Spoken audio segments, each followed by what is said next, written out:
Heat index 50 degree Celsius पर touch कर रहा है दिल्ली में, और इस रिपोर्ट के अनुसार अगले कुछ दिनों में 56 डिग्री सेल्सियस तक भी पहुंच सकता है। अब इसके अलावा एक और इफेक्ट है जिसकी वजह से लोकल लेवल पर हीट वेव्स का इंपैक्ट कहीं ज्यादा बढ़ जाता है। एक ऐसा इफेक्ट जिसका सोल्यूशन कहीं ज्यादा आसान है और सारे इफेक्ट से। यह है अर्बन हीट आइलैंड इफेक्ट। एक शहर के अंदर अलग अलग एरियाज में कुछ जगहें ज्यादा गर्म होती हैं, कुछ जगहें ज्यादा ठंडी होती हैं।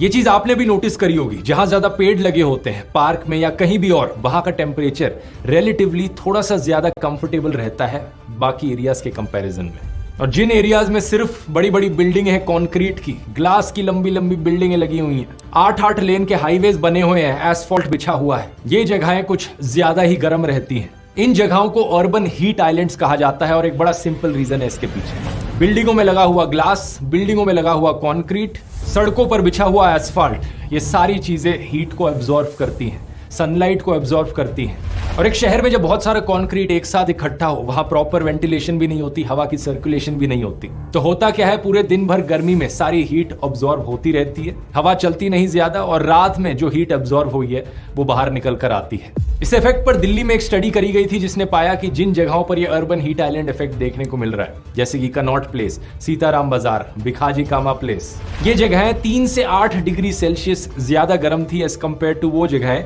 जहां पर ज्यादा पेड़ लगे हुए हैं, जैसे कि हौस खास डिस्ट्रिक्ट पार्क, बुद्धा जयंती पार्क। सोचकर देखो दोस्तों, 7 से 8 डिग्री सेल्सियस कितना बड़ा फर्क होता है। इससे आपको अहमियत पता चल जानी चाहिए पेड़ों की। और यही कारण है जिसकी वजह से मैं कहता हूं कि किसी भी शहर में सड़कों का जाल बिछा देना ये कोई डेवलपमेंट का इंडिकेटर नहीं होना चाहिए। मैंने एक पुराने वीडियो में कहा था, जिसकी क्लिप काटकर कई लोग ट्विटर पर फैला रहे थे कि ये देखो, ये तो डेवलपमेंट के खिलाफ है। क्या हमें सही में जरूरत है और हाईवेज की? क्या हमें सही में डबल हाईवेज की जरूरत है, डबल एयरपोर्ट्स की जरूरत है?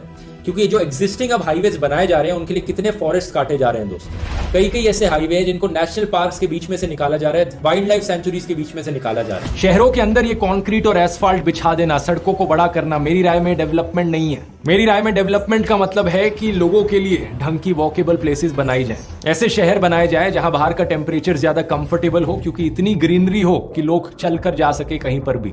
गाड़ियों का कम से कम इस्तेमाल किया जाए, क्योंकि गाड़ियां भी अपने आप में हीट रिलीज करती हैं, जिनकी वजह से अर्बन हीट आइलैंड का इफेक्ट और ज्यादा बढ़ जाता है। इस चीज की बात मैंने इस वाले वीडियो में करी थी, जिसमें मैंने बताया था कि शहरों के अंदर जितनी ज्यादा जगहें ऐसी हो जहां पर गाड़ियों को कंप्लीटली बैन कर दिया जाए, उतना ही अच्छा होगा लोगों के लिए। और ये एक ऐसी चीज है जो ज्यादातर डेवलप्ड देशों के शहर समझने लग रहे हैं। अब पेरिस के शहर में ट्रांसफॉर्मेशन देख लो, वहां की सरकार ने बड़े स्केल पर गाड़ियों को बैन किया शहर के अंदर से, एसफॉल्ट को हटाकर पेड़ लगाए, साइकिलिंग को प्रमोट किया, ये सारी चीजें की ताकि ये अर्बन हीट आइलैंड का इफेक्ट कम हो और लोगों को एक ज्यादा कंफर्टेबल टेम्परेचर मिल पाए शहर में घूमने के लिए।